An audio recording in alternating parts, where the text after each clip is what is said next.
ஒரு ஜனநாயக நாட்டில் ஆட்சியை பாராட்டுவதற்கும் உரிமை இருக்கிறது. அதே நேரத்தில அந்த ஆட்சியை விமர்சிப்பதற்கும் அதே அளவு உரிமை இருக்கிறது. ஆனால் இன்று தமிழ்நாட்டில் ஒரு மிகப்பெரிய கேள்வி எழுந்துள்ளது.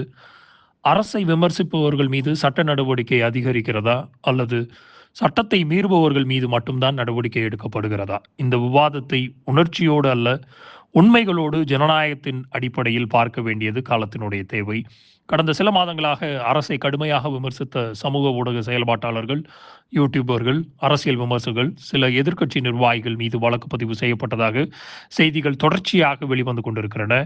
முதல் எம்எல்ஏயாக திரு அனிதா ராதாகிருஷ்ணன் அவர்களும், இரண்டாவதாக இன்றைக்கு மார்க்கண்டேயன் அப்படிங்கிற ஒரு எம்எல்ஏயும் கைது செய்யப்பட்டுள்ளார். அப்போ சமீபத்தில் மேலும் ஒரு கைது நடைபெற்றதாக தகவல் வெளியாகியுள்ளன. இதனால் இது ஒரு மிகப்பெரிய ஒரு அரசியல் விவாதத்தை உருவாக்கியுள்ளதை நம்ம பார்க்கிறோம்.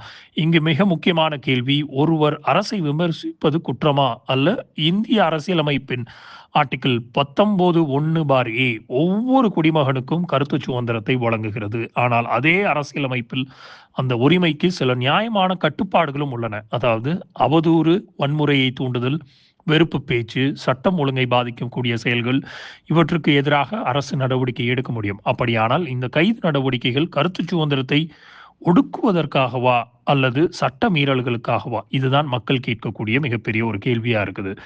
எதிர்க்கட்சிகள் என்ன கூறுகின்றன அப்படின்னு பார்க்கும்போது, அவர்கள் கூறுவது அரசை விமர்சிப்பவர்களை மட்டுமே குறிவைத்து வழக்குகள் பதிவு செய்யப்படுகின்றன. அதே நேரத்தில் அரசுக்கு ஆதரவாக பேசுபவர்கள் மீது அதே வேகம் காட்டப்படுவதில்லை என்பதுதான்.